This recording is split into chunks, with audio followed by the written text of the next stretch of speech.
nanone ikaze nshuti bakundwa ba Rwanda Media, nkomeje kubasuhuza mwese mukomeje kudukurikira mu biganiro byacu bigiye bitandukanye tugenda tubahereza hano kuri Rwanda Media. Nkomeje gusuhuza mwese mwakoze subscribe hano kuri Rwanda Media, mukomeje kudukurikira mu biganiro byacu bigiye bitandukanye. Ndaje nanone kugira ngo tubane mu makuru agezweho hano mu gihugu cy'u Rwanda mu mikino. Ndaje kugira ngo nguhereze amakuru agezweho hano mu gihugu cy'u Rwanda mu mikino ku makipe yanyu mukunda ari Reyon ndetse na Aprfc. Ndaje kugira ngo nkubwire mbese ibya wa mukino wa derby bayi basubitse byaje kwa bigenda bite, amatariki yaje kubashirwa hagaragara, ese byaje kwa bigenda bite kugira ibi byose bibe, ese arimo gutegurwa iki, ese bazakina mu mahoro namba bazakina mu mahoro. Ubwo rero ndaza kugira ngo ibi byose mbe miguhereza hano kuri Rwanda Media kugira ngo utazi kugira kantu kamwe uza kuba ucikwa. Ubwo rero ukomeje kudukurikira uri mu mpande zitandukanye z'igihugu cy'u Rwanda, uri mu majyaruguru, amajyepfo, iburasirazuba, iburengerazuba ndetse nawe mu mujyi wa Kigali ndetse n'abari hanze y'igihugu cy'u Rwanda, namwe ntitwabibagiwe.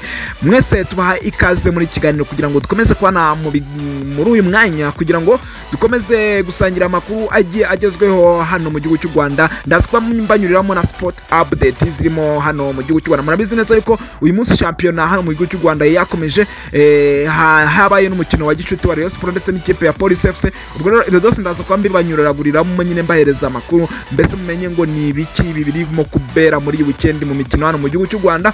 Murabizi neza yuko Amavubi nayo ari mu myitozo, yakarishije imyitozo, yohereje mane ko hari umwe muri staff ye mu Mavubi wagiye kuneka ikipe ya Egypt, yigize umukozi nyine ukora kuri stade. Ubwo rero ndaza kugira ngo ibyo byose mbe mbibahereza no kumeze gusesenguza hano kuri Rwanda Media kugira ngo muze kuba muryoherwa na buri kimwe kiraza kuba kinyura hangaha. Ubwo rero cyo bigusaba ni iki, cyo gusaba ni kugira ngo ugume hano ku kiganiro, ugume hano kuri Rwanda Media kugira ngo iki kiganiro gisoze tukiri kumwe, maze nuko uze kuba wasobanukirwa na buri kintu kimwe kibuze kuba kibera hano. Ndabizi neza yuko uri buze kuryoherwa kandi uri buze gusobanukirwa ijana kuri ndi. Ubwo rero nta rindi banga ryo kubana natwe utari wakora subscribe, nta rindi banga kora subscribe kugira ngo dukomeze kubana mu biganiro byacu bigiye bitandukanye. Wowe utari wakora subscribe nyine urumva nta rindi banga ni iryo ngiryo ryo kuba wakora subscribe, ubundi twakomeza kubana mu biganiro byacu bigiye bitandukanye bitambuka hano kuri Rwanda Media. Ubwo rero uwamaze gukora subscribe ibanga urarimenye, noneho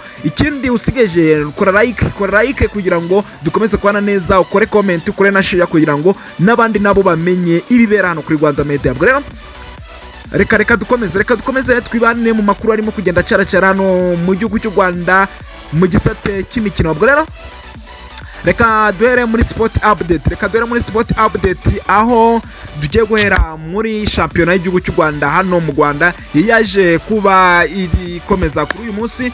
Shampiyona y'igihugu cy'u Rwanda hano nyine mu Rwanda, Rwanda Premier League yaje kuba ikomeza uyu munsi, aho ikipe hano mu Rwanda, aho ikipe ya Gorira yaje kuba ikina n'ikipe y'Amagaju. Ikipe ya Gorira ikomeje kugaragaza yuko ari ikipe muri uyu mwaka yubatse cyane kandi nakomeye cyane. Ikipe ya Gorira Football Club yaje kuba itsinda ibitego bitatu byose ku busa itsinda ikipe y'Amagaju. Urumva rero ikipe ya Gorira ikomeje kwanikira izindi kipe. Nkwibutse yuko ikipe ya Gorira iri mu kipe za mbere nyine muri eshanu za mbere ku rutonde rwa shampiyona. Ubwo rero urumva ikipe ya Gorira ikomeje gukora ibintu ibikorera ikipe y'Amagaju, yaje kuba ikubita ibitego bitatu byose binyagira, yereka yuko Gorira ari ikipe ikomeye cyane, dore yuko baje gukinira ku mukino wabaye ku isaha 8 n'igice hariya muri Kigali Pele Stadium. Dore yuko harimo kubera n'undi mukino nyine mu bigo byigenga bya hano mu Rwanda, noneho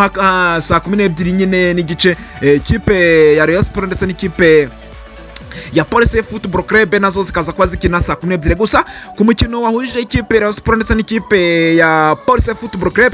Ikipe ya Reyon yaje kuba aho merukiye ku munota mupira ariko wenda kurangira.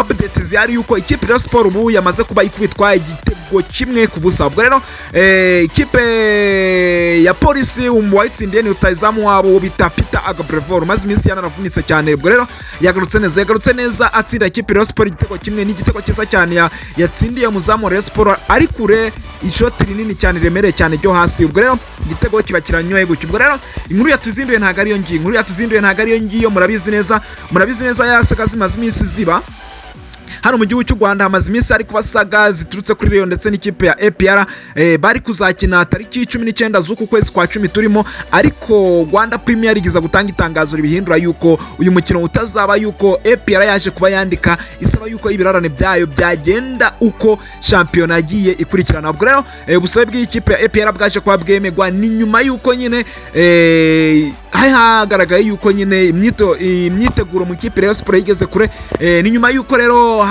hagaragaye urugambo rwinshi hano mu gihugu cy'u Rwanda bagaragaza yuko ikipe ya Aprfc nyine iri gutoneshwa cyane kurusha ikipe ya Rayon Sport, kandi ikipe ya Rayon Sport avuga yuko bakeneye uyu mukino cyane. Ubwo rero ni muri urwo rwego ikipe ya Rayon Sport nyine yaranyuzwe, nyine yakira ibyemezo bifashwe, ariko bahagaritse umukino ariko ntibatangaza amatariki umukino wimuriweho ushobora kuzaba ukinirwa. Rero nibyo byaje kuba biba uyu munsi, Rwanda Premier League yaje kuba ibishyiraho umuco, itangaza gahunda igihe uyu mukino uzaba ubera wa shampiyona ukomeye hano mu gihugu cy'u Rwanda. Niwo mukino abantu benshi baba bategereje hano muri shampiyona nyarwanda, ikipe Rayon Sport izaba yakira ikipe ya Aprfc. Mbese uyu mukino uzaba ubera kuri stade Amahoro cyangwa uzaba ubera muri nka Stadium. Ubwo rero ariko amahirwe menshi nuko ugomba kubera muri stade Amahoro, kuko Rwanda rufite imikino ebyiri muri uku kwa 11 ruzakina imikino ebyiri, aho ruzakina na Libya ndetse rukine na Nigeria.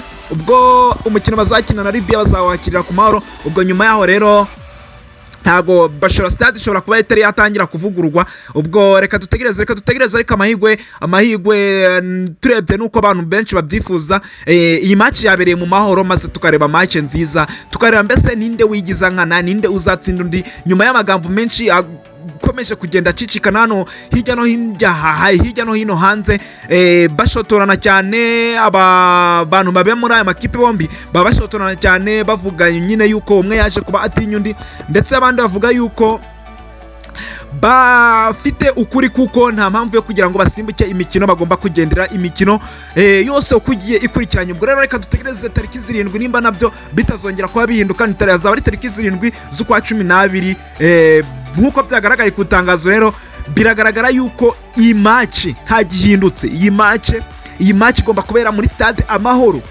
kandi iyi match nuko batagaragaje isaha izakinirwaho, ariko iyi match rwose igomba kuzaba ku itara byo n'urucabana. Iyi match nyingi ntago bayishira saa 9. Ubwo rero reka dutegereze tariki 7 z'ukwa 12. wowe uri mu ntara zitandukanye z'igihugu cy'u Rwanda ukaba ukunda aya makipe yombi, bisabwa kugira ngo utangire kuzigama amafaranga uzaba usohokana mu Mahoro ugiye kureba iyi match, kuko ni match izaba ari umuriro impande zombi.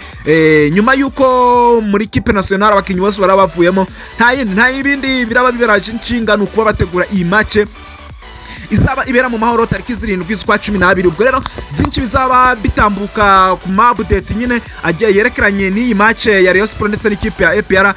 Nta handi uzaba ubisanga, ni hano kuri Rwanda Media. Ubwo rero mwe mwese nyine mukunda aya makipe murararitswe kugira ngo muzaze kuba mwihera ijisho uyu mukino uzaba ukomeye cyane, uzaba uhuza ikipe ya Aprfc ndetse n'ikipe ya Rayon Sport. Ni ikipe Rayon Sport izaba yakiye ikipe ya Aprfc. Mwibutse neza yuko ikipe Rayon Sport muri no minsi iri kuvuga yuko yo imeze neza, uruhande rwaho rumeze neza. Ubwo rero reka dutegereze turebe niba iyi match nyine uzabasha kuhivana, nyine uzabasha gutsinda. Ari Aprfc baravuga ati twifitiye icyizere, Rayon Sport baravuga ati twifitiye icyizere. Ubwo rero reka tubiharire umunsi nyirizina ndetse tubiharire n'ikibuga, turebe uzaba yigiza nkana. Nabwo rero mbashimye mwese twabanye muri ikiganiro, mbashimye mwese mwiyemeje kubana natwe kuva iki kiganiro gitangira twaba tugiranye ku musozo, mbashimye mwese mwamaze gukora subscribe mukumva yuko twakomeza kubara mu biganiro byacu bigiye bitandukanye. Reka mwese mudukurikirana no kuri Rwanda Media, mabwire ngo mukomeze kugira ibihe byiza ndetse na weekend nziza.